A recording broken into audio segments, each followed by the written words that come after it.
The Mystery of the House on the Hill. Part 1. The Decision to Explore. It was a chilly autumn evening when Sophie, Daniel, and Emily decided to explore the old house on the hill. The house had been abandoned for decades, with many tales of strange noises and ghostly figures haunting it. Everyone in town whispered about it, but no one dared to get too close. But the three friends, driven by curiosity and the thrill of adventure, decided to see it for themselves. As they made their way up the narrow, winding path, the air grew colder, and the wind seemed to howl like a distant scream. The moon, hidden behind dark clouds, offered little light. Emily shivered and looked around nervously. "Are you sure this is a good idea?" she asked, her voice barely a whisper. Sophie, always the brave one, nodded. "We've come this far. Let's at least take a look." Daniel tried to lighten the mood. "Come on, what's the worst that could happen?" "Maybe we'll find some treasure," he joked, but his laugh was shaky. They finally reached the house, standing tall and imposing against the dark sky. Its windows were shattered. The roof caved in on one side, and ivy crawled up its walls like a living creature. A rusty iron gate, hanging off its hinges, creaked in the wind. There was an eerie silence, except for the occasional rustle of dead leaves and the distant hoot of an owl. As they stood at the entrance, a cold gust of wind blew past, and the trees seemed to groan as if warning them. A raven cawed from a nearby branch, startling them, but they were determined. They reached the front door, which was slightly ajar. Sophie pushed it, and it swung open with a loud creak. Part 2. Inside the house. The air inside was musty, thick with dust and the smell of old wood. The floorboards creaked under their weight, and cobwebs hung from the ceiling like ghostly curtains. They stepped into a large hall, with a cracked chandelier hanging precariously above. Portraits lined the walls, the faces blurred and distorted by age. Daniel's flashlight flickered, and for a moment they thought they saw a shadow move on the far wall. Emily grabbed his arm tightly. "Did you see that?" she whispered. "Probably just our imagination," Daniel replied, trying to sound confident, though his voice betrayed a hint of fear. Sophie moved forward, her footsteps echoing through the empty hall. She spotted a staircase leading to the upper floors. "Let's go up," she suggested. "Maybe we can find out more about this place." They climbed the creaky steps, which seemed to protest with every step. At the top, they found themselves in a long hallway with several closed doors. One door at the end was slightly open, and a faint light flickered inside. "Let's check that one," Sophie said, heading toward the door. As they approached, they heard a faint whisper, like someone speaking just beyond the door. Emily felt a chill down her spine. "Maybe we shouldn't," she hesitated, but Sophie was already pushing the door open. Inside, they found an old library, filled with dusty books and strange artifacts. A small, flickering candle sat on a table in the center, and beside it, an open book with strange symbols. Part 3. The First Clue. Daniel approached the table and picked up the book. "What language is this?" he asked aloud. The symbols looked ancient, like something from a forgotten civilization. As he flipped through the pages, a piece of paper fell out. Emily picked it up and read, "Beware the watcher in the dark, for he knows the secrets of the heart."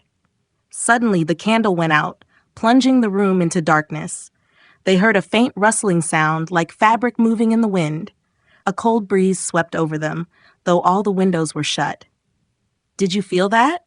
Emily whispered, her voice trembling. "Let's get out of here," Daniel suggested, but Sophie seemed intrigued. "No, we need to find out what this means," she insisted. "There is more to this house than just old stories." They decided to keep exploring, moving back into the hallway. As they turned a corner, they saw another door, this one with a heavy iron padlock. Daniel tried to open it but couldn't. "We need a key," he muttered. Part 4. The Hidden Room. They searched the house, looking for something that could unlock the door. In a small room on the ground floor, Sophie found an old wooden chest. She opened it, and inside was a rusty key. "This must be it," she said excitedly. They rushed back upstairs and tried the key. It fit perfectly. The door creaked open, revealing a small, dimly lit room. In the center was a large, dusty mirror. On the mirror, written in the same strange symbols from the book, was another message. "Find the past to uncover the truth." Daniel wiped the dust away, and the mirror suddenly began to glow. Reflected in it, they didn't see their own faces, but a different room, a room that seemed to belong to another time. "What is this?" Sophie asked, touching the glass. As soon as her hand touched it, they felt a strange sensation, like they were being pulled forward. Part 5. Through the mirror. In the blink of an eye, they found themselves in a different place. The house looked new, no longer decayed and abandoned. The air smelled fresh, and there were voices, faint and distant.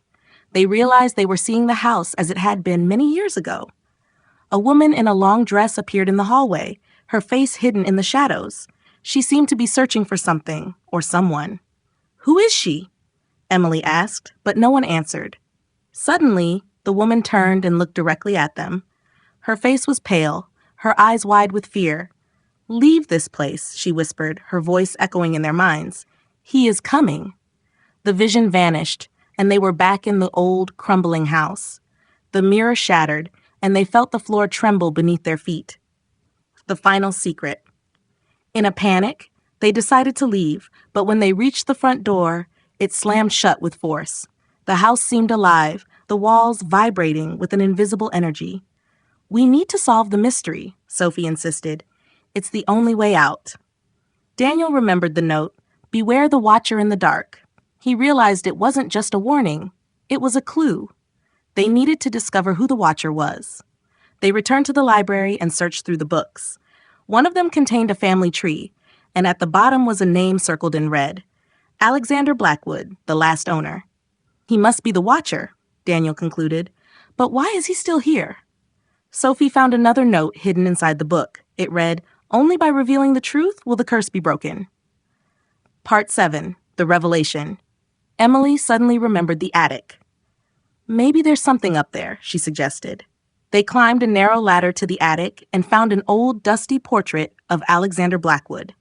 Behind the portrait, they discovered a hidden compartment containing a diary. The diary revealed a tragic story. Alexander Blackwood had been wrongfully accused of a crime he didn't commit, and his spirit remained in the house, unable to move on until his name was cleared. With this knowledge, they spoke aloud to the house, declaring the truth. Alexander Blackwood was innocent, they shouted. The house grew silent, the vibrations ceased, and the door slowly opened. They felt warmth around them, as if a weight had been lifted. As they stepped outside, the fog began to clear, and the house behind them seemed to glow faintly in the moonlight. The curse had been broken, and the mystery of the house on the hill was finally solved. But as they walked down the path, they couldn't help but feel that maybe, just maybe, some secrets were still left behind.